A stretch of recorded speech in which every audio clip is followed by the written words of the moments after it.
بسم الله الرحمن الرحيم الحمد لله رب العالمين والصلاة والسلام على نبينا محمد وعلى آله وصحبه أجمعين أما بعد. Where's your book? Where's your book? Huh? No book. Any notes where you can write it? And you as well in front of him. Huh? Why didn't you bring one? You can memorize everything. From next lesson, make sure you bring a book. Now, okay. Alhamdulillah, today's lesson 5 of the book Ta'azim al-Ilm. Who can tell me what is the book about?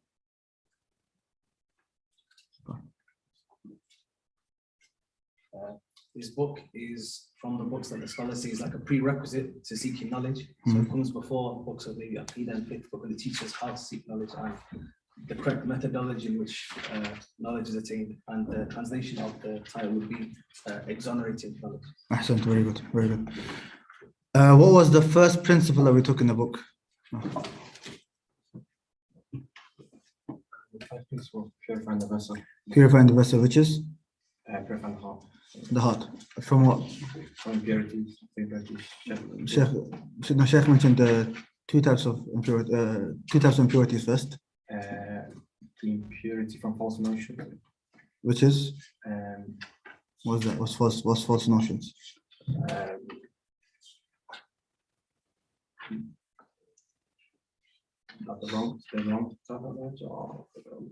don't know memorization of the words. I don't know what they mean. Okay, what's the other type? False notion of impurity from is it sins or no, it's not sins. Is it desire? That's the usul, that's the foundations. We're going to get to that later. Come, Mustafa. Shirk or shubuhat? Yeah. Sorry, shubuhat and? Shirk. No, shirk. No, you're mixing stuff up. Desire. Shahawat. So desires and doubts. And the foundational najasat were 3, which are?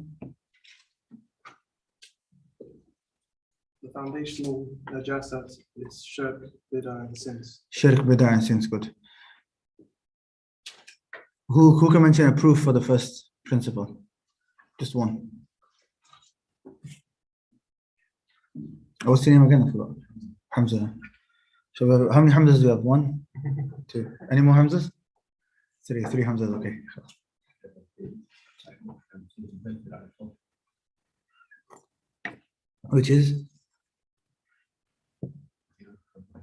Which means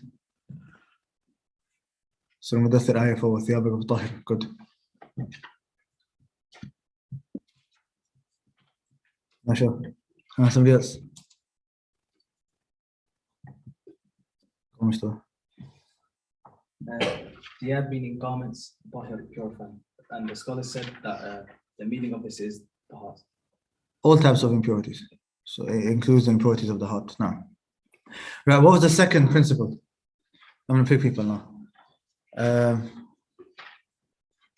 You're trying to hide some. Purifying your intentions. Purifying intention, making sincerely for Allah subhanahu wa ta'ala. What are the 4 intentions that we make when seeking knowledge? 4 intentions, or 4 principles, if you want to call it.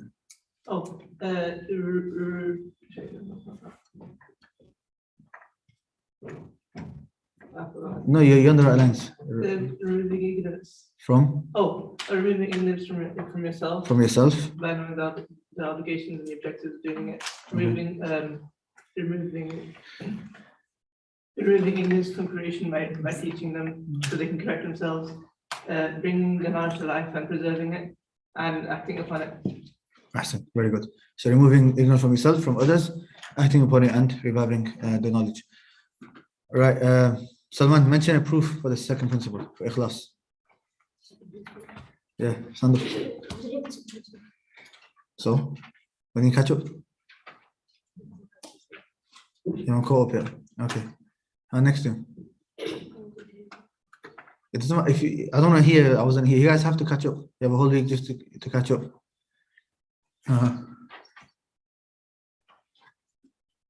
The hadith إنما الأعمال بالنيات. إنما الأعمال بالنيات. Simple. Actions are by their intentions. That was the third principle. Adam, sorry. You don't know? Huh. Focusing on attention on knowledge. Focusing all your attention on knowledge. In total, we mentioned 8 ways in how a person can have high aspirations when it comes to seeking knowledge. Who can mention all 8? Go on, Hassan. First one is the keenness for what benefits. Keenness is focusing on that which is beneficial. Huh? The second one is seeking the aid from Allah. Seeking aid from Allah. The third one is not being impotent and reaching the desired What does that mean, impotent?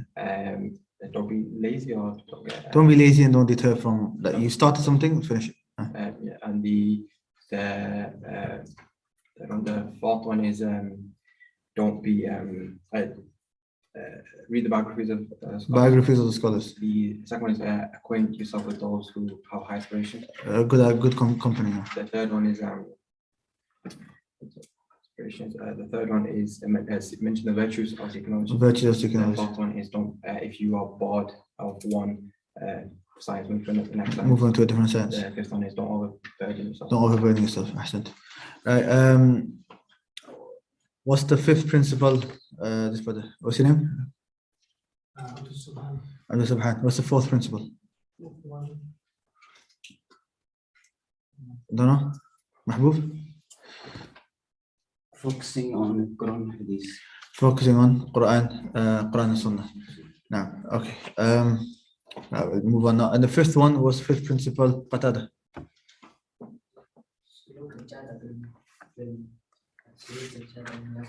You're reading from the paper. Well, okay, what does that mean? You read the translation as well, taking the proper path. Huh? What does that mean? Well, what does that mean? I know you're reading. What does that mean, taking the proper path? Explain that to me. So you're taking the pathway, like the correct pathway takes you to this way. What do you do? Okay, I'll give you. Right. In this point, the Sheikh mentions 2 points. In this principle, the Sheikh mentions 2 points. Now, we were only able to take 1 last week. We didn't take the second. But who can mention the 2? Or at least the first one. At least the first one. Speaking from a scholar who sincerely advises. That was we won't take that one yet. Suman.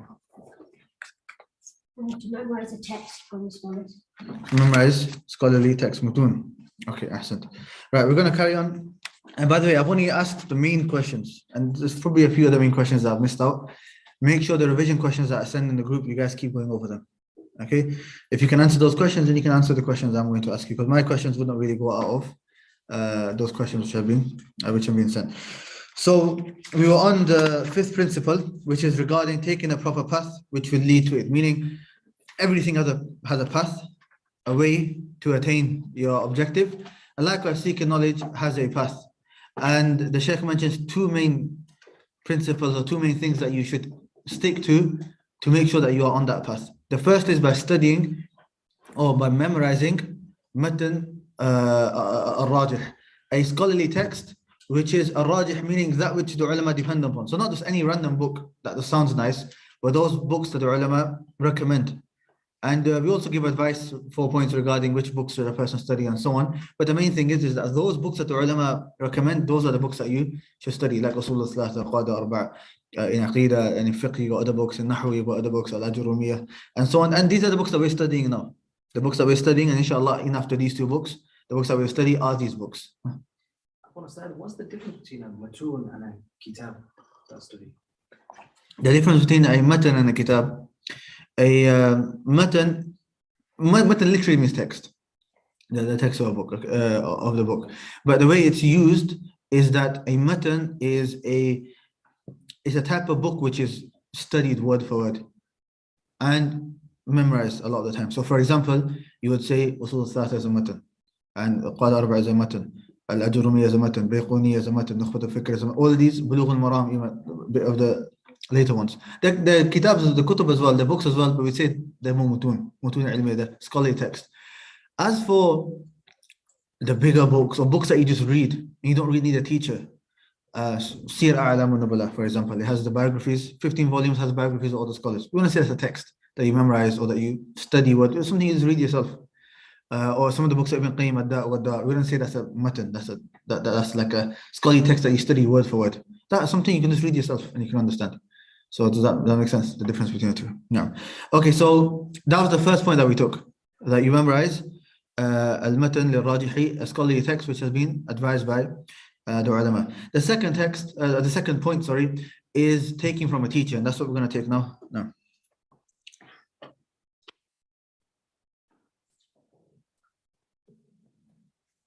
الحمد لله رب العالمين والحمد الحسن والثناء الجميل واشهد ان لا اله الا الله وحده لا شريك له يقول الحق وهو يهدي السبيل واشهد ان محمدا عبده ورسوله صلى الله عليه وعلى اله وصحبه اجمعين اما بعد اللهم اغفر لنا وارحمنا ولاستاذنا ولمشايخه ولجميع المسلمين اجمعين. قال المصنف وفقه الله تعالى: المعقد الخامس: واما الامر الثاني فاخذه على مفيد الناصحين. Actually, you would say قال المصنف رحمه الله في المعقد.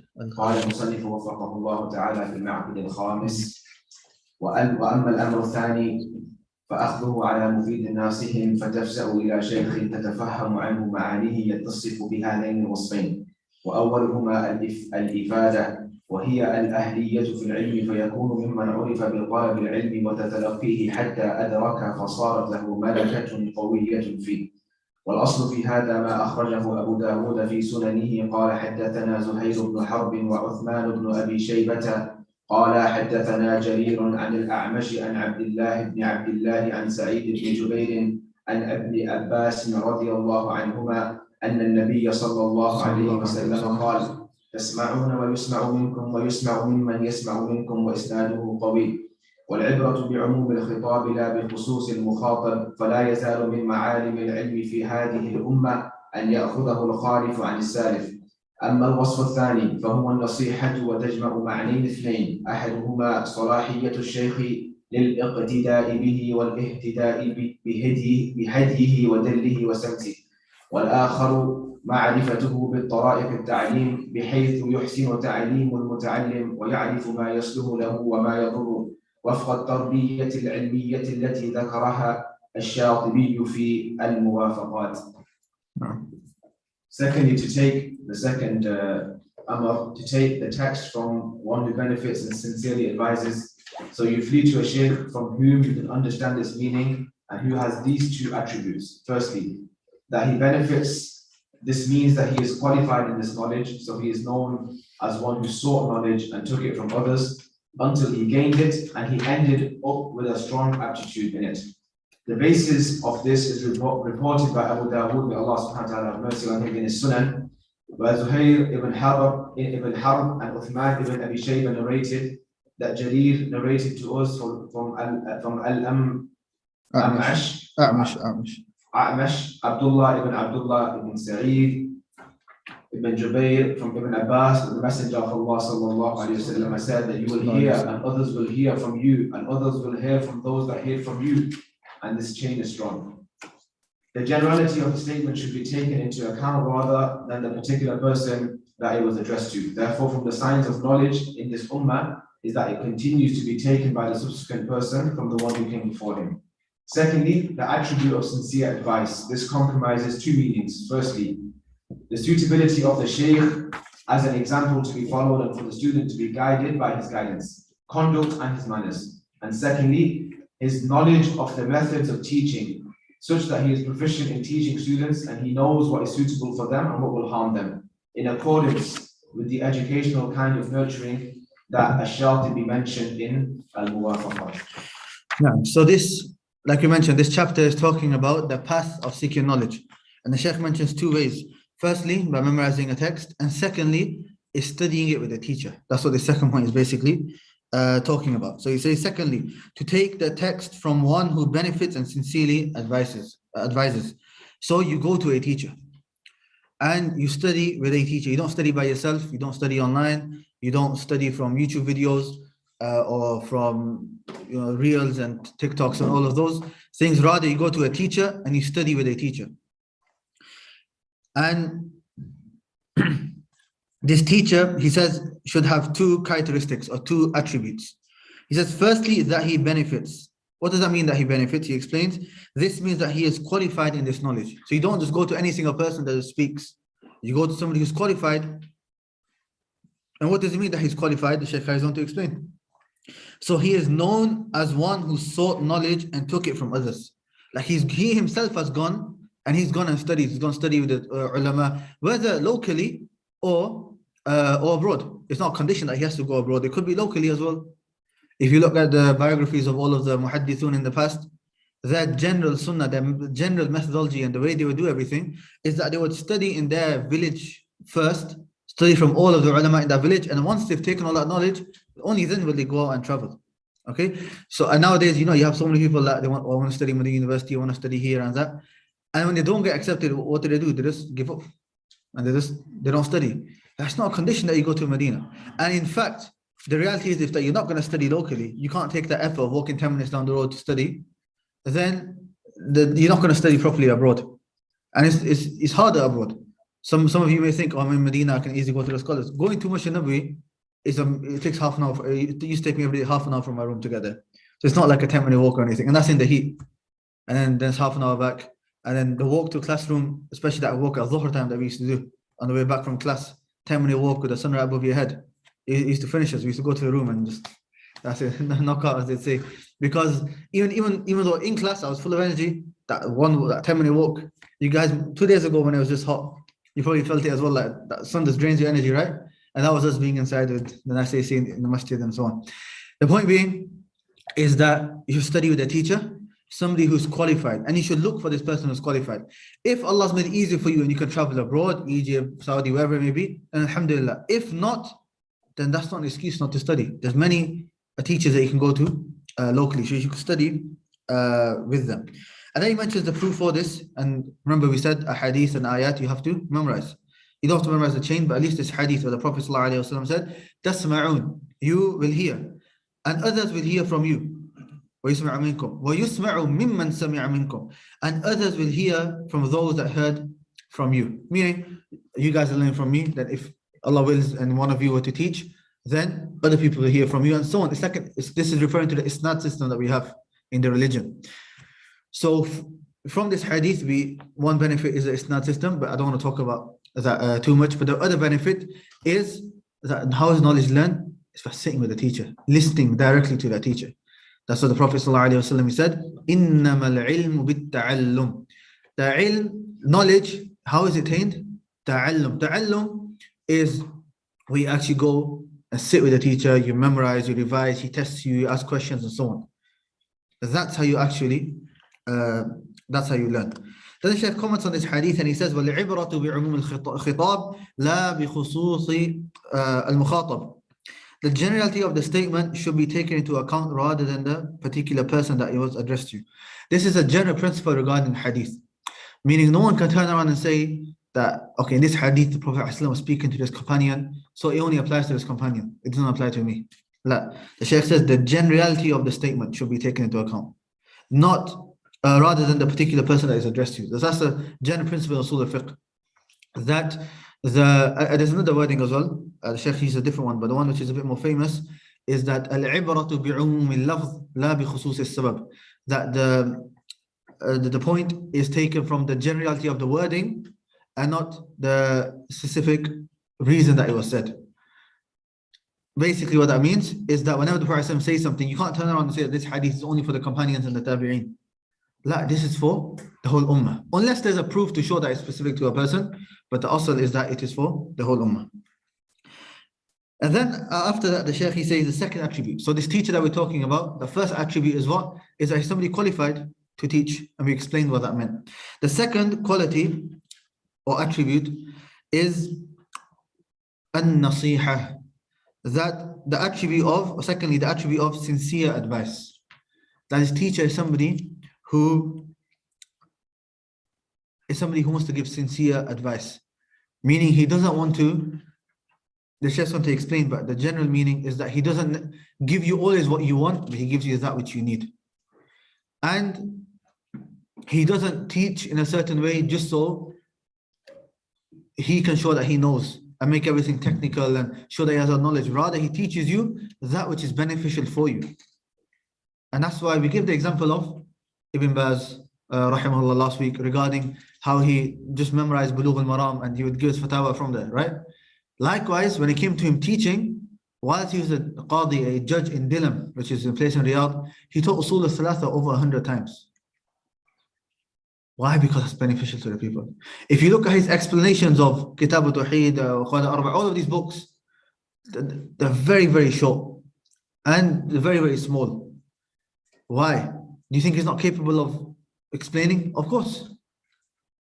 But he will keep it small. Why? Because that's what's beneficial to the people. And we talked about last week that, just because somebody speaks more doesn't mean that he has more knowledge. And the Salaf would speak less, but their knowledge was more. So a person, that teacher, he should be somebody who has a characteristic of sincerity. Now the Shaykh explains, what does that mean? Two things. The Shaykh says two things.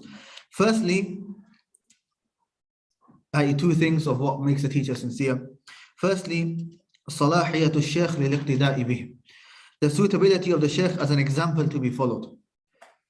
And for the student to be guided by his guidance, conduct, and manners. Meaning, the Shaykh is somebody who is a role model that you can take. He's not somebody that is speaking, but then all of his actions that he does goes against what he's teaching.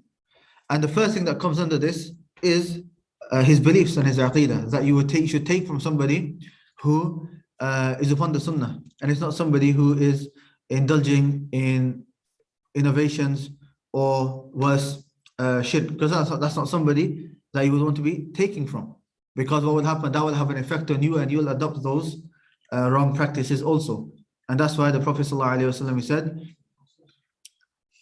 or Ibn Sirin, rahimahullah, he said, إِنَّ هَذَا الْعِلْمَ دِينٌ فَانْظُرُوا عَمَّنْ تَأْخُذُونَ دِينَكُمْ. Verily, this knowledge is the religion, so look at whom you take your religion from.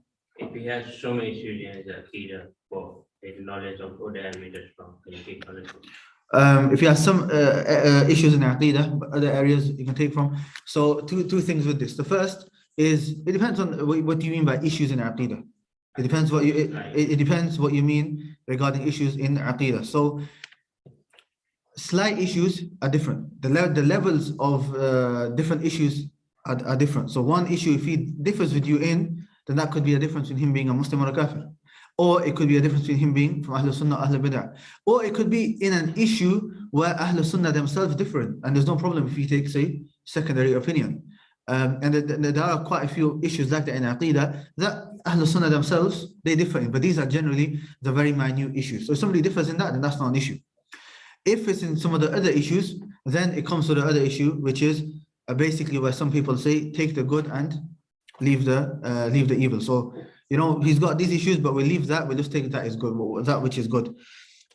And they use a hadith of where Shaitan came to Abu Hurairah radiallahu anhu, and he taught him a dua, and Abu Hurairah adopted that dua. So they say, oh, look, Abu Hurairah took from Shaitan, so he left the bad and he took the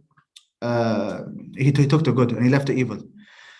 The issue with this hadith is that it's not properly fully transmitted. Whereas if you look at the whole narration, when Abu Hurairah was taught that, or Shaitan told him of that dua, he went to the Prophet ﷺ and he told the Prophet ﷺ, and the Prophet ﷺ is the one who said to him that, yeah, this is a dua that you can say. So he only made that dua not from Shaitan, but after the acknowledgement and the approval of the Prophet ﷺ. So he took from the Prophet ﷺ.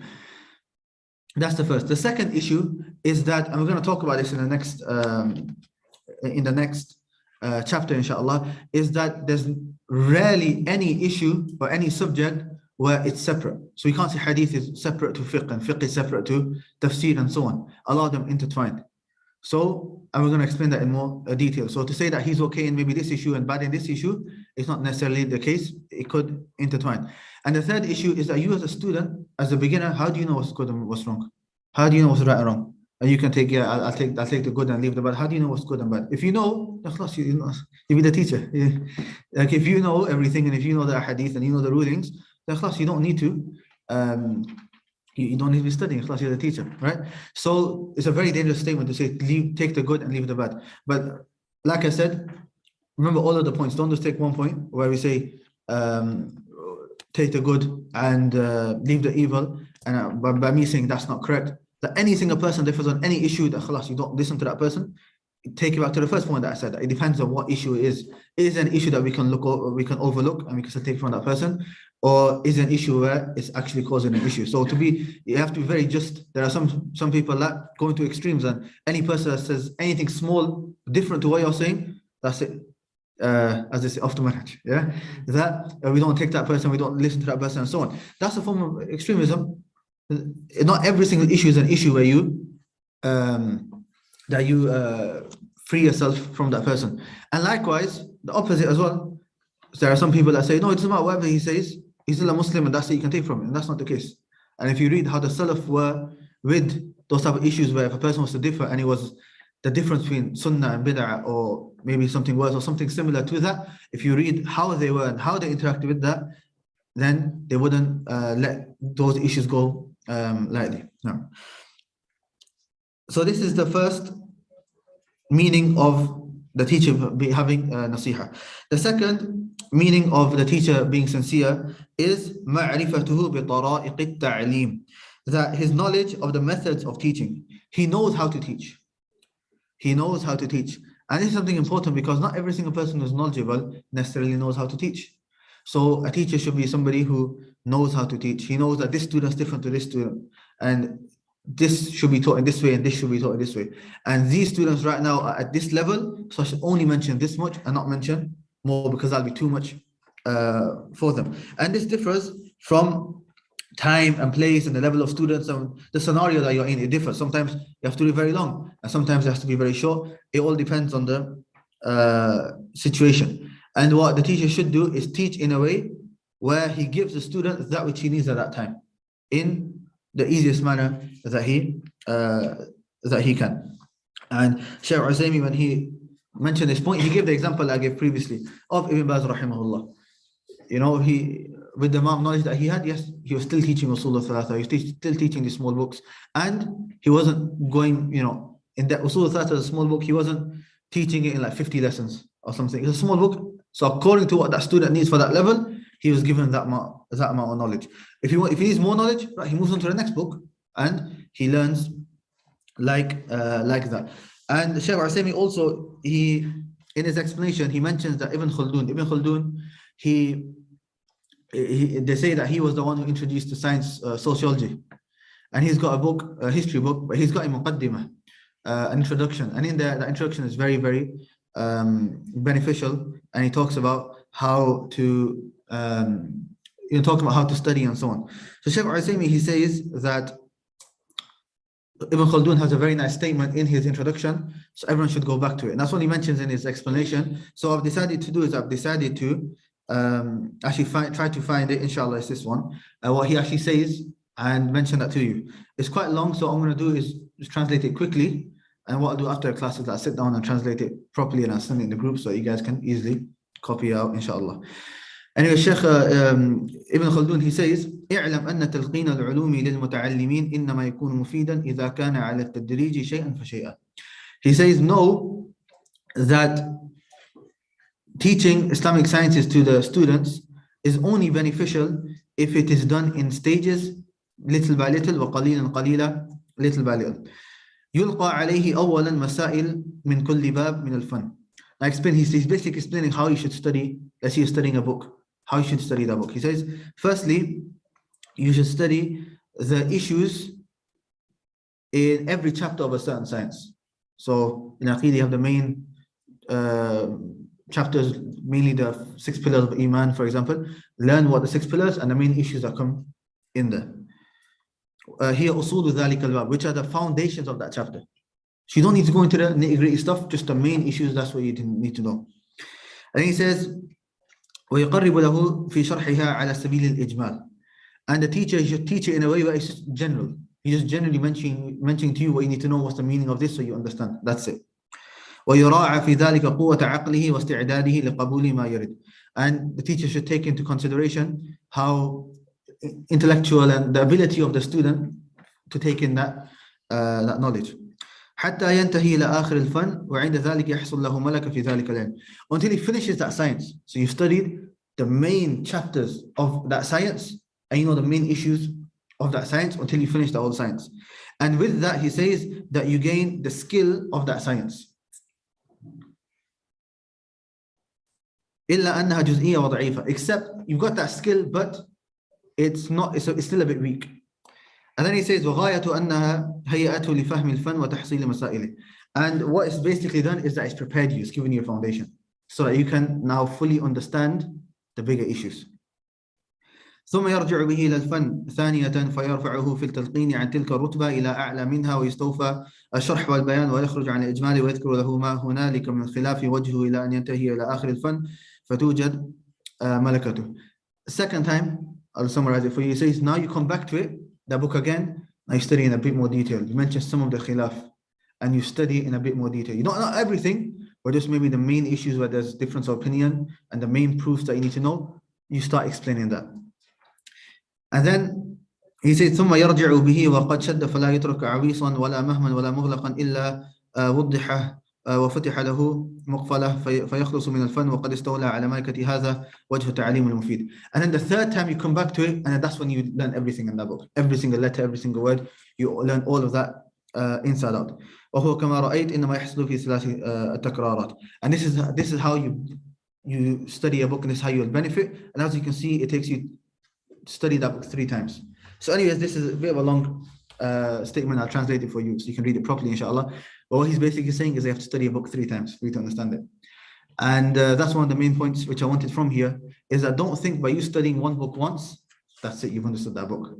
He's saying minimum 3 times. He's saying minimum. But if you go back to the example of Ibn Baz, 100 times for Surah Thalatha, he taught it, right? So books you should keep repeating. And inshallah in the following weeks, not next week, the week after, in our reminders on Wednesday in Al-Mushawwiq, we're going to start mentioning some of the stories of the ulama, how they will repeat one book 700, Sahih Bukhari 700 times, this book 100 times, and so on. And that's how you cement that knowledge. Because so many times you would say, you'd ask somebody, or there's a class starting on this, and he will say, yeah, I've studied that book. Shaykh Ethan, when he was teaching Ad-Durus al-Muhimma, which is titled Important Lessons for the whole Ummah, for the Muslim Ummah. It's a book we'll study, inshallah. He said there are some students that they think to themselves, I've studied many books, I don't need to study this book. Yes, so similar to here, saying that I don't need to study this book. This is for the general people. لِعَامَةِ الْأُمَّةِ, important lesson for the general Muslims. I'm a student of knowledge, I don't need to study it. The Shaykh said, no problem. Bring that student here and test him what's inside that book. If he passes, we'll say, all right, you're higher than this level, go to a different book. If he fails, you tell him to sit in that and study that book. And that's what will happen majority of the time. A student will say, I've studied this book, test them regarding that book. You see, most of them won't be able to answer questions regarding that book. Because why? They've studied it once and there was no revision after that. So it's like they have forgotten it. So even this book, Ta'azim al-Ilm, is a book that a student should go over again and again and again. You don't necessarily have to go through every single word, but at least the main points of how to study and how to implement that knowledge, you should keep going over that. Because especially this book, if you know this book inside out, then you have a whole map of how to seek knowledge. And you know how to learn. And you don't need to listen to anybody else with their opinions. You should do this, you should do that. No, you've already got a blueprint of how to seek knowledge. So with that, we finished. And with the last point here, or the second point that the Shaykh mentioned, the first was memorizing a matter, and the second was taking from a teacher. Within the point taking from a teacher, there were a number of points. The way I've done it, it might help some of you, is that I drew a tree diagram. And the way I did it was, the path of seeking knowledge, the first is memorizing a text, and the second is learning from a teacher. This teacher needs to have 2 characteristics. The first is he's qualified, and the second is that he's sincere. And him being sincere has 2 meanings as well. The first is that he's suitable to be to follow, and the second is that he knows how to teach. So you can see there's a lot of points, but I think if we do it like that, it'll be an easy way to learn. But if somebody's got a different way, then no problem. All right, we'll move on to the next topic now. أحسن الله إليكم. قال المصنف وفقه الله في المعقد السادس. رعاية فنونه في الأخذ وتقديم الأهم فالمهم. إن الصورة المستحسنة يزيد حسنها بتمتع البصر بجميع أجزائها، ويفوز من حسنها عند الناظر بقدر ما يحتجب عنه من أجزائها. والعلم هكذا، من رعى فنونه بالأخذ وأصاب من كل فن حظا كملت آلته في العلم. قال ابن الجوزي في صيد خاطره: جمع العلوم ممدوح، من كل فن خذ ولا تجهل به، فالحر مطلع على الأسرار. نعم. The sixth principle now, taking into account the different sciences when acquiring knowledge and giving precedence to them in order of importance. A pleasant image becomes even more pleasant when the eye has the pleasure of looking at every part of it. However, some of its beauty is lost by the one looking at it, depending on how much of it is concealed from him. Knowledge is like this. Whoever takes into account the different sciences when acquiring it and gains a share of each science, his skill in knowledge becomes complete. Ibn al-Jawzi, rahimahullah, said, gathering different types of knowledge is something praiseworthy. Take from every science and do not be ignorant of it, for the free person is one who looks into the secrets of different sciences. Now, so the sixth principle, he says, taking into account the different sciences when acquiring knowledge and giving precedence to them in order of importance. So he's saying, we talk about tunnel vision, but that doesn't mean that you just look at one science and you're blind to all of the other sciences. Acknowledge all of the sciences, but then you have to prioritize. And that's what this chapter is talking about, prioritizing when it comes to seeking knowledge. And you prioritize that which is the most important, that which you need. Because the issues are many. And just like in life, there are many things that a person can do, but you should always focus on that which is the most beneficial for you at that time. So for example, Bulugh al-Maram is a book some of you might have heard, about 1250 hadith in that book. It's a very good book to study, but it's not something that a student of knowledge should start with. If he's not studied the 40 hadith of Imam al-Nawawi, for example. Likewise in Aqidah Tahawiyah, a very important book. If you've not studied Aqidah Wasitiyah, for example, you shouldn't study that book. Alfiyat ibn Malik in Arabic language, the 1,000 poetry by Ibn Malik. If you can master that, then alhamdulillah, it's very good. But if you've not studied the Al-Jurumiyah, for example, or even if you do Medina Book 1, Medina Book 2, then you're not going to benefit. Okay? So you should always prioritize that which is the most important and beneficial to you and take it in stages, doing at-tadarruj. And then he says, a pleasant image becomes even more pleasant when the eye has a pleasure of looking at every part of it. So that's what the Shaykh is trying to say, that look at all of the sciences. Don't be ignorant of all of the sciences. Yeah, you might be some sciences you need to study more now, but that's where the prioritization part comes in. It says, however, some of its beauty is lost by the one looking at it, depending on how much of it is concealed from him.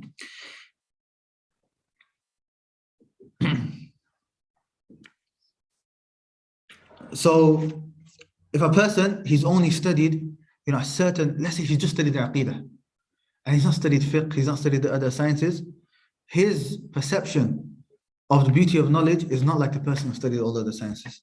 And we're going to get to it shortly, but even his understanding of Aqidah, he might argue that he's special because he studied so many books. He's deficient in his understanding of Aqidah because of the fact that he doesn't know the other sciences as well. So for example, let's, I don't know how many guys go gym, but for example, if somebody is just working on one part of the body, let's say he's just doing his arms, okay? And he's got, all these muscly arms and everything. So let's say, mashallah, he got the nice arms, but would you say to that person that you've done something good and he's neglected everything else, he's missed leg day, as they say? Yeah? You still look at that person and you'll see that, look, there's a deficiency there. Yeah? So likewise, you have to look at the whole picture and then you give it importance to that which is the most important. Then he says, knowledge is like this. Whoever takes into account the different sciences when acquiring it and gains a share of each science, his skill in knowledge becomes complete. So when you learn all the different sciences, that's how you complete your knowledge. That's how you complete your knowledge, because all of knowledge is intertwined, they overlap, and they're all connected. And the way they are connected, I'm going to explain this in 4 ways. How are these different sciences connected? In 4 ways. The first, al-tadakhul al-istimdadi, in terms of their derivation, where that knowledge has been derived from. And all of the sciences, or if not in the majority of the sciences, Islamic sciences, are all taken from where? The Quran and Sunnah. So that's one way how all of the sciences are overlapping, because the source of all of the sciences is what? The Quran and Sunnah. The second way is from the aspect of how to attain that knowledge, the attainment of that knowledge. And this becomes quite clear when you look at when the ulama mentioned for a person to be considered a mufassir or to be considered a faqih, there's a number of conditions that they have to fulfill. So they have to know the Arabic language, and they have to know usul al-fiqh, and they have to know at least those ahadith pertaining to fiqh rulings and so on. So even though he's doing tafsir or he's doing fiqh, he still has to know the other sciences. And without these other sciences, he can't be considered a faqih. There's one statement by Al-Allamah Al-Muallimi. It's a long statement. What I'll do is quite long. Just for time, I'll see if I can summarize it for you, and I'll send it in the group, inshallah, just to save time. Okay, but that's the second point. The third is even from the angle of the topics. From the angle of the topics. What are you writing? What's the first point that I said?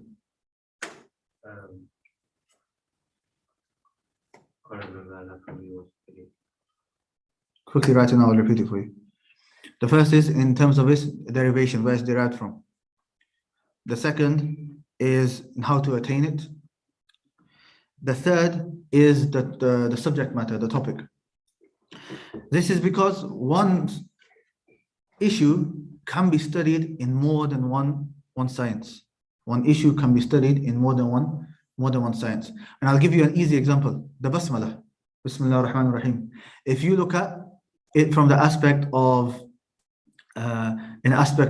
Arabic language, they look at baz harf jar and ism is ism majroor and so on, and there's a hidden meaning. If you study behind you see that whenever it's shibhu jumla, there's a hidden meaning, muta'alliq and so on. So they'll talk about all of that.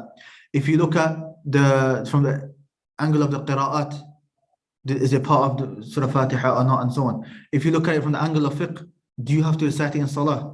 If so, do you recite it out loud before Surah Fatiha or quietly? Like the Shafi'is, they recite it out loud. If you go Malaysia and so on, they don't start Alhamdulillah, they say Bismillah ar-Rahman ar-Rahim out loud. Okay, so you can see how one issue is studied in more than one science, and each science looks at it from a different angle. And the fourth is the effect of that science, the effect that science has on the other science, on other sciences. So, for example, in certain issues, Aqidah has a effect on some books of Arabic. So you'll find some of the scholars of innovation, when they've written certain books in Arabic language, you may think, and this is also another answer to that question, leave the good, take the good and leave the evil, right? So you're thinking it's just an Arabic book, it's fine, I can take it. But the rulings they mention in there are incorrect. Even the Arabic rulings, why? Because they've put that ruling so that it corresponds to their belief, so that when they look at the Quran, they say, oh, this is the ruling and this is what it means. And they try to prove their opinions by using the Arabic language that way. And if you look at the ulama of Ahl Sunnah, Imam Ahmad and others, they were also scholars when it came to the Arabic language. That's why when Ahl Bid'ah tried to deal with them, they will refute them with their own Arabic. Abu Amr al-Basri, and I mentioned this in the first class of our Arabic lessons. A man came to him from the Mu'tazila. Mu'tazila, they believe that anyone who commits a major sin is in the hellfire. And this Mu'tazili came to him and he said, I have found an ayah which proves what I am saying is correct. Okay? And Abu Amr al-Basri, he's thinking, he's from the Qur'an. Yeah, sometimes I do a different riwayah Susi an Abi Amr is his qira'ah. And he's also a scholar from Sunnah and Arabic language and so on.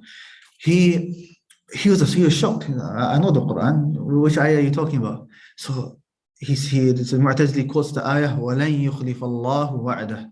Allah does, the meaning of the ayah is Allah does not go against His promise. I mean, Allah's promised His reward, Allah will grant that reward and so on.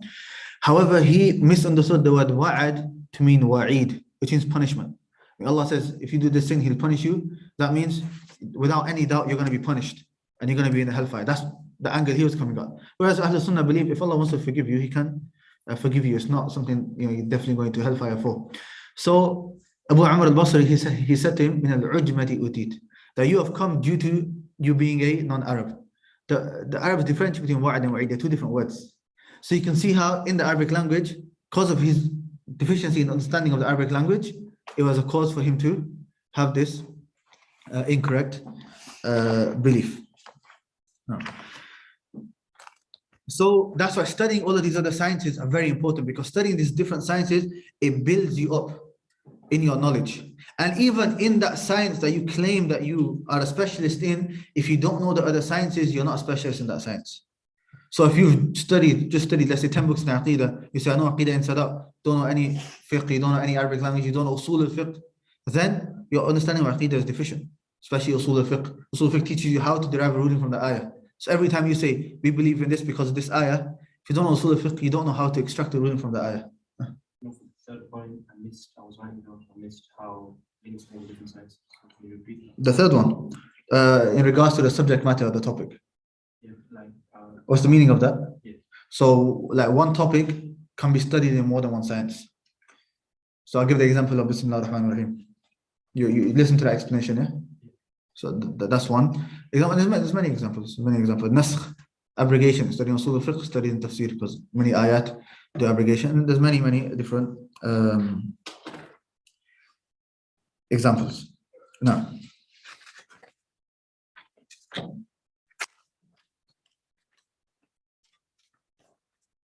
قال المصنف رحمه الله تعالى: ويقول شيخ شيوخنا محمد بن مانع في إرشاد الطلاب: ولا ينبغي للفاضل أن يترك علما من العلوم النافعة التي تعين على فهم الكتاب والسنة إذا كان يعلم من نفسه قوة على تعلمه، ولا يسوغ له أن يعيب العلم الذي يجهله ويزري بعالمه، فإن هذا نقص ورذيلة، فالعاقل ينبغي له أن يتكلم بعلم أو يسكت بحلم، وإلا دخل تحت قول القائل: أتاني أن سهلا ذم جهلا، علوما ليس يعرفهن سهل، علوما لو قراها ما قلاها، ولكن الرضا بالجهل سهل. انتهى كلامه. نعم. The Sheikh of our Shuyukh Muhammad ibn Mani, may Allah have mercy on him, said in Irshad al-Tullab, it is not befitting for a person of virtue to leave a kind of beneficial knowledge which will help him to understand the book and the sunnah, if he knows that he has in himself the strength to learn it. It's not right for him to dishonor the knowledge that he is ignorant of, nor detract from the one who is knowledgeable in it. This is a deficiency and depravity. It's befitting for the intelligent person to speak with knowledge or to be silent with courtesy, lest he fall within the statement of the one who said, it reached me that Sahal censored out of ignorance sciences that Sahal did not know, sciences that if he knew them he would not have detested them, but contentment with ignorance is Sahal, meaning easy. Now he mentions a statement of Muhammad bin Mani' in his book Irshad al-Tullab, which is a very important book in terms of how to seek knowledge and adab and so on. And he mentioned a statement where there's two pieces of advice. The first piece of advice is an extension of what we've talked about previously, which is that a person should not leave off any science which is beneficial to him understanding the Quran and Sunnah. And we already mentioned how all the sciences are linked and so on. So yes, you prioritize, and then once you finish that science, you learn the other sciences, because that will complete your knowledge. So if you're ignorant of usul al-fiqh, then your understanding of another science, aqidah, even fiqh itself and others, is not complete. And therefore, your understanding of the Quran and Sunnah is also not complete. And then he mentions a condition. He says, إِذْ كَانَ يَعْلَمُ مِن نَفْسِهِ قُوَّةً عَلَى تَعَلُّمِهِ, which if he knows that he has in himself the strength to learn it. So you don't just go to any single science. You should go to that science which you are able to understand. So if a beginner student of knowledge, he does not learn anything at all, he shouldn't go to usul al-fiqh, for example. He doesn't have the ability to understand usul al-fiqh. Okay, he's gonna maybe wajib, mandu, mustahab, these words you might have heard before, but after that, you're not gonna understand properly anyway. A person should study a bit of fiqh before first, and then they can go to usul fiqh, and then they will understand it properly. So it depends on the person and how his ability to understand, and this differs from person to person. Now, how do you know if you have the ability to understand or not? How do you know? It might be a question. I want to study, but how do I know if I have the ability to study this science, or should I study this science? You go to your teacher. You go to your teacher and you ask your teacher. Your teacher knows what you've studied. He knows if you know it or not, especially if you have, a bit more of a connection rather than just, listening and that's it. It's a bit more, he's testing you and so on. He knows your level. Then he is the one that should advise you whether you should study this book or not. One of my teachers, Sheikh Muhammad Abdul Karim Ishaqi, he mentioned how when he first started studying, he would go to some of the teachers and he knew those teachers wouldn't have time to, maybe teach him a whole lesson. So he went to the Sheikh, and I forgot the name of the Sheikh, but he went up to him and he said, Sheikh, look, I want to start reading some books, but I don't know which books to study. Like, I've not read these books. I don't know if it's beneficial or not, right? You just give me a name of a few books, I'll read them, and then once I finish, I'll come back to you and you advise me what to do. And he said that's all he did. He would go to the teacher, which book? He said this book. He would go read it, understand it, any questions, maybe ask him and so on. Go back, Sheikh, I finished this book, what's the next book? And the Sheikh knows that, okay, he's asking me, he's serious, he understands this, it's not too hard, so this is the next book that he should study, and so on. So even though the Sheikh wasn't teaching him, the Sheikh was still benefited from the Sheikh. Why? Because he was going to him, asking regarding the books. And then many students are nowadays, they'll say, study this book is beneficial, study this book is beneficial, study this book, this is an amazing book. But half of them have not studied the book themselves. So they don't really know. But who do you go to ask? You go to a scholar, somebody who has studied that book, somebody who has taught that book, and others as well, and he will know whether that book is beneficial for you or not. So this all comes under the first advice, which is that you should go to those sciences which are beneficial for you, and if you have the ability to do so. And this also, some students are very good in memorization, for example. Some students are very good in maths, for example. Some students are very good in the general understanding, fiqh issues and stuff like that. So if that is the case, no problem. Go study them sciences first. If you're good at maths, then maybe inheritance, you've got a lot of maths in there. If you're good at memorization, memorize the Quran. Many students have the ability to memorize Quran and memorize mutun, but they don't have somebody to guide them and tell them. Seeking knowledge, you should memorize mutun, as we took in the previous principles, so they don't memorize, and then they don't reach that potential, which they could have got if they had memorized those mutun. So you go to a teacher, and the teacher is the one who advises you on what to do. The second advice that he gives is that it is not right for him to dishonor the knowledge that he is ignorant of, nor to detract from the one who is knowledgeable in it. Meaning, there are some who, just because they're not in that field, they'll belittle the other sciences. Somebody in hadith will say, we're studying the speech of Rasulullah, what are you guys studying fiqh and what the fuqaha have said and so on.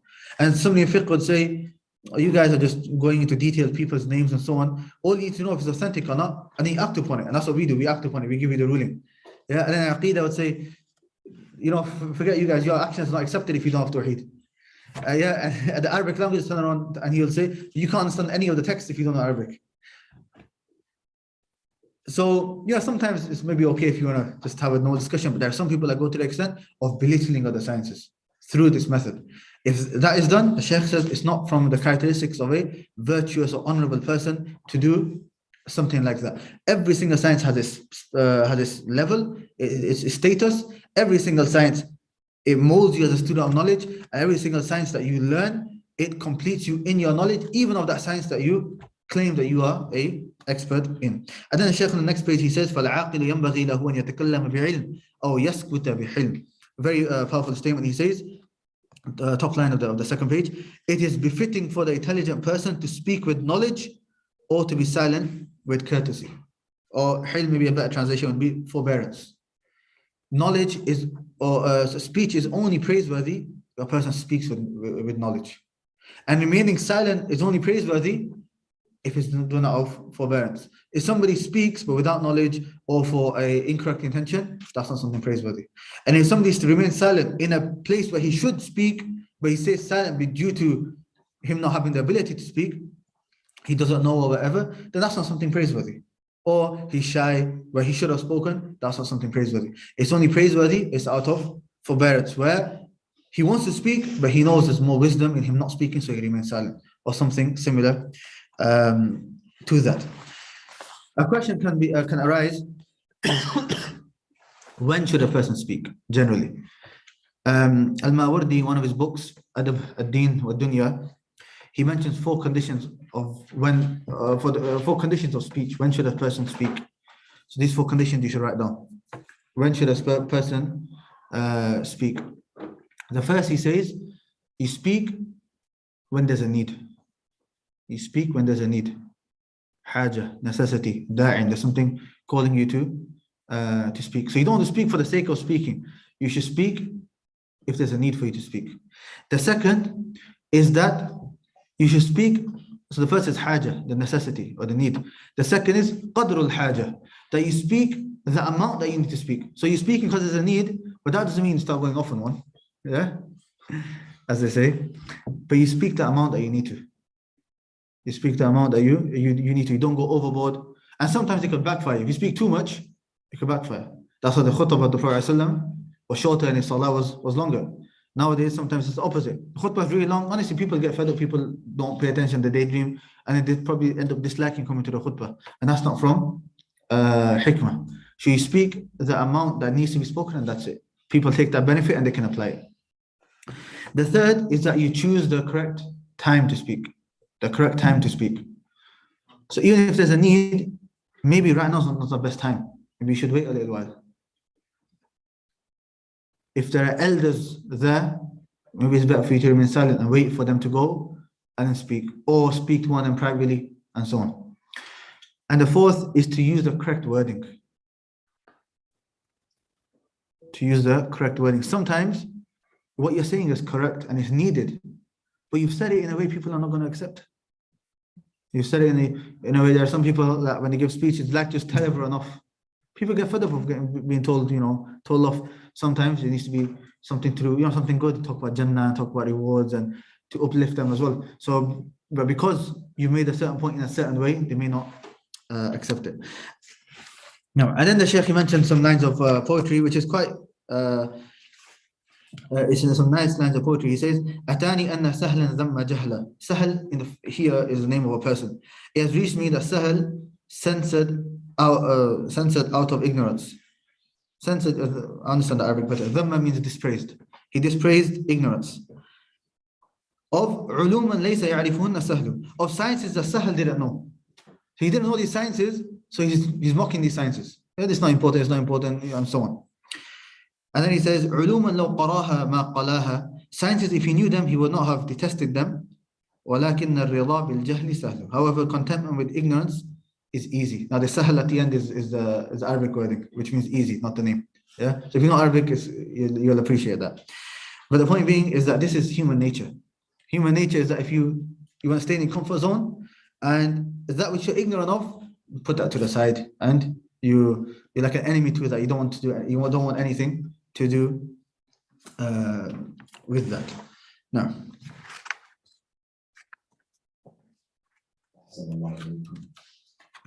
وإنما تنفع رعاية فنون العلم باعتماد أصلين أحدهما تقديم الأهم فالمهم مما يفتقر إليه المتعلم في القيام بوظائف العبودية لله. سئل مالك بن أنس إمام دار الهجرة عن طلب العلم فقال حسن جميل ولكن انظر الذي يلزمك من حين تصبح إلى حين تسمي فالزم.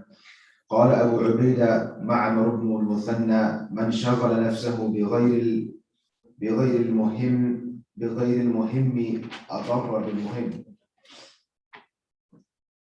وقدم الأهم إن العلم جم والعمر ضيف زار أو ضيف ألم. no.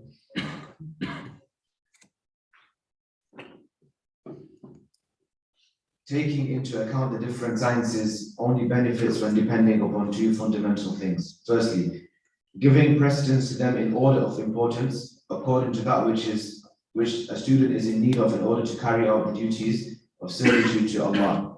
Malik ibn Anas, the Imam of Dar al-Hijrah, said about seeking knowledge, beautiful and good. However, look at what you will need to do from morning until evening and stick to learning that.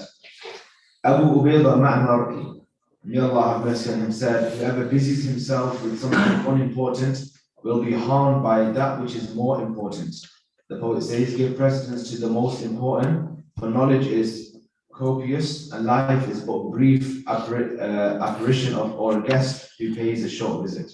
Okay, now this is where we come to the main part of the of this principle. So make sure these 2 points you guys know. The Shaykh says, وَإِنَّمَا تَنْفَعُ رِعَايَةُ فُنُونِ الْعِلْمِ. That taking into account the different sciences only benefits بِاعْتِمَادِ أَصْلٍ, when depending upon 2 fundamental things. So how do you benefit from all of the sciences? 2 principles. The first, تَقْدِيمُ الْأَهَمِّ فَالْأَهَمِ. You give importance to the most important and then the most important, which is basically prioritizing, as we mentioned previously. But what's the most important? What is that? We keep saying important, but what is the most important? What do you need? The Shaykh explains, مِمَّا يَفْتَقِرُ إِلَيْهِ الْمُتَعَلِّمُ فِي الْقِيَامِ بِوَظَائِفِ الْعُبُودِيَّةِ لِلَّهِ. He says, according to that which a student is in need of in order to carry out the duties of servitude to Allah. Because, what did Allah say? وَمَا خَلَقْتُ الْجِنَّ وَالْإِنسَ إِلَّا لِيَعْبُدُونِ. I have not created jinn and mankind except to worship me alone. That's our purpose in life. So everything we should do should be revolving around this purpose. So the most important knowledge is that which allows us to fulfill this purpose. So for example, we have 2 lessons. A student can only attend one of the 2. He doesn't know anything. He's a new Muslim. Let's say he's a new Muslim. The first is teaching him how to pray Salah, and the second is teaching Arabic language. Which one should he go to? Salah, right? But why are you guys belittling Arabic? The Quran's in Arabic.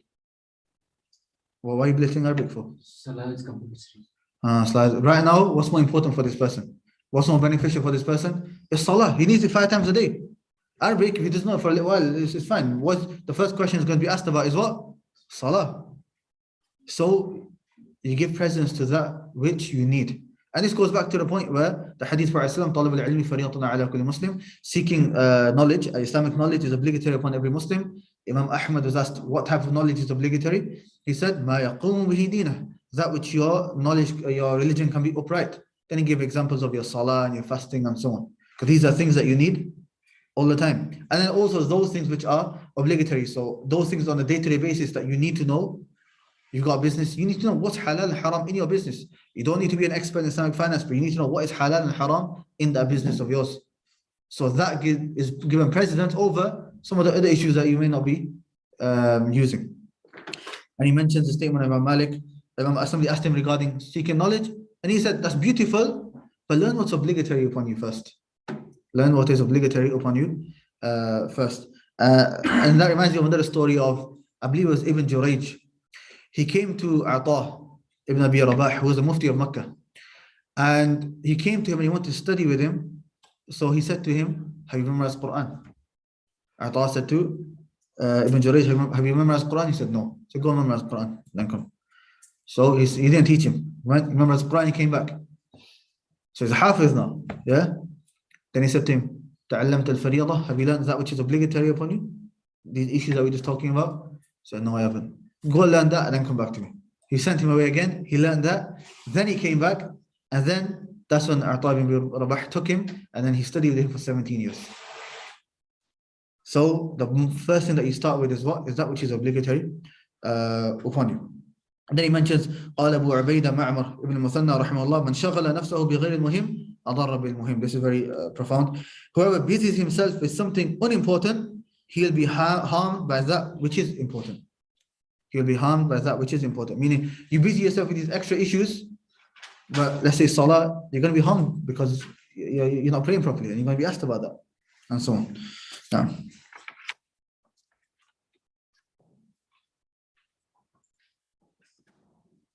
والآخر أن يكون قصده في أول طلبه تحصيل مختصر في كل فن حتى إذا استكمل أنواع العلوم النافعة نظر إلى ما وافق تبعه منها وآنس من نفسه قدرة عليه فتبحر فيه سواء كان فنا واحدا أم أكثر أما البلوغ الغاية في كل فن بملكته فإنما يهيأ له الواحد بعد الوحيد في أزمنة مطاولة ثم ينظر المتعلم فيما يمكنه من تحصيلها إفرادا للفنون ومحتصراتها واحدا بعد واحد أو جمعا لها، والإفراد هو المناسب لعموم الطلبة. ومن طيار شعر الشناقطة قول أحدهم: وإن تريد تحصيل فن تممه وأن سواه قبل الانتهاء مه. وفي ترادف العلوم المنع جاء إن توا أمان استبقى لن يخرجا. ومن عرف من نفسه القدرة على الجمع جمعا وكانت حاله استثناء من العموم.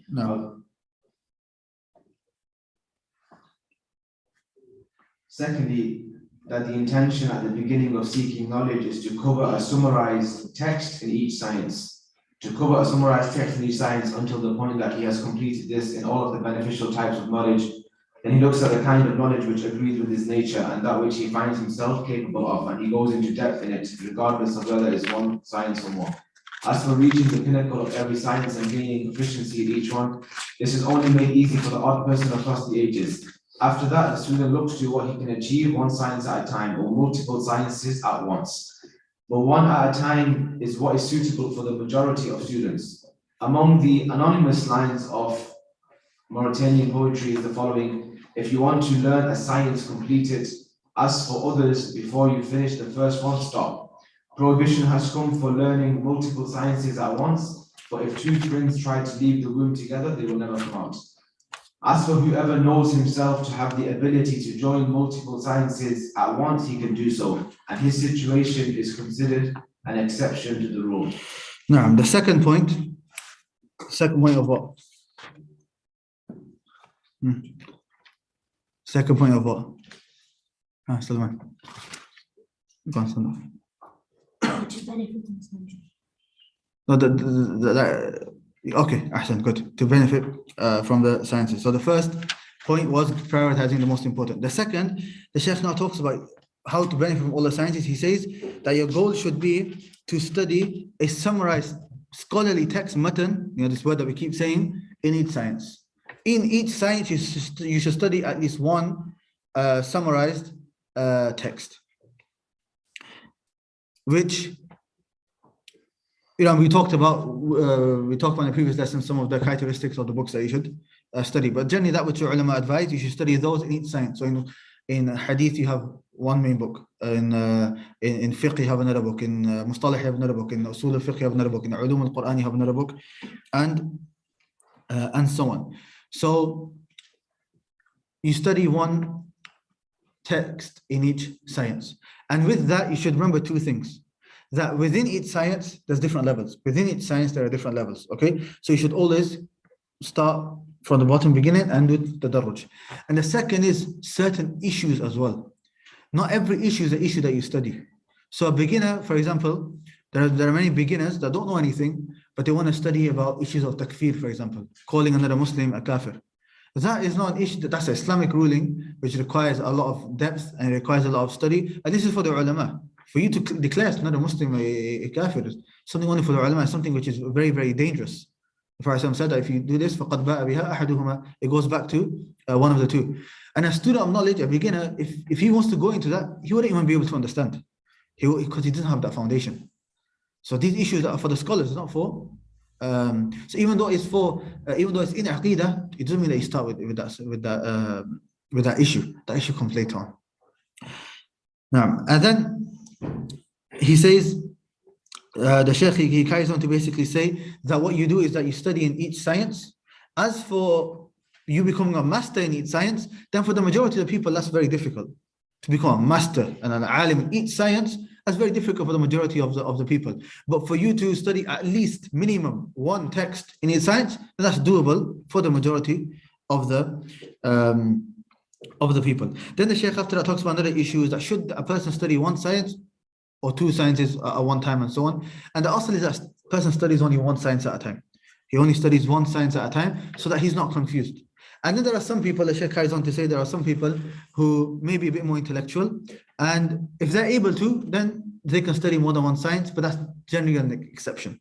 Okay, and even me, normally when I teach one book at a time, but we've decided to do one book on Tuesday and one book on Thursday, right? So we did two, and I mean, one of the reasons for that is, as you can see, it's packed out on Tuesday, right? And we've got like half the numbers now. I looked at it from the angle. I don't think people would stick to that book if it was twice a week. So at least most people will stick to at least one book. So that's why I decided like that. But the asl is that you only do one book or one topic at a time. Now. ومن نوافذ هذا المعبد المشاهدة الإحجام عن تنوع العلوم والاستخفاف ببعض المعارف والاشتغال بما لا ينفع مع الولع بالغرائب وكان مالك يقول شر العلم الغريب وخير العلم الظاهر الذي قد رواه الناس. As for whoever knows himself to have the ability to join between multiple sciences at once, he can do so, and his situation is considered an exception to the rule. From the things which are seen in opposition to this principle include reluctance to study different types of knowledge, belittling some forms of knowledge, and being busy with that which does not benefit, along with the penchant for oddities. Malik used to say, the worst of knowledge is that which is odd, and the best of knowledge is that which is manifest and that which people have narrated. Okay, oddities. Based that which is odd. That which is odd. Okay, so now the Shaykh, he finishes off this last paragraph of the things which nullify and negate what we are talking about, which is studying all the sciences and prioritizing. So he mentions three things. The first is reluctance to study different types of knowledge. So you see, I don't want to study this science because it's not important and so on. And we explained this, that some people may not want to study this science because of this reason. If a person does that, then he's nullifying this principle and he will not benefit in the long run. The second is al-istighfaf bi ba'd al-ma'arif, belittling some knowledge. And we also talked about this as well. And lastly, he says, وَالِاشْتِغَالُ بِمَا لَا يَنْفَعْ مَعَ الْوَلَعِ بِالْغَرَائِبِ, busying yourself with that which is not beneficial while busying yourself with gharaib, those benefits which sound nice, but they're not really the foundation of the knowledge.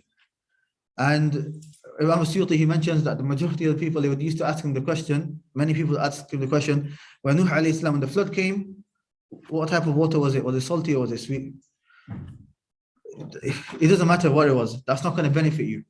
And there's many students like that. Some of you are smiling. Many students, they want to know these type of issues, but they don't want to know, they don't want to take the actual benefit from the story. Okay, so that's why it's very important to busy yourself with mutun, because that's where the actual knowledge is. And the principle, al-ishtighal bil-mafdul yukhillu 'an al-fadil wala shak, that if you busy yourself with that which is less virtuous, you will miss out on that which is more virtuous, and there's no doubt in that. And that goes back to the statement that we mentioned previously. And just we'll conclude here, inshallah. We ask Allah subhanahu wa ta'ala to grant us beneficial knowledge. Subhanakallah wa hamdika, ashhadu an la ilaha illa anta, astaghfiruka wa atubu ilayk.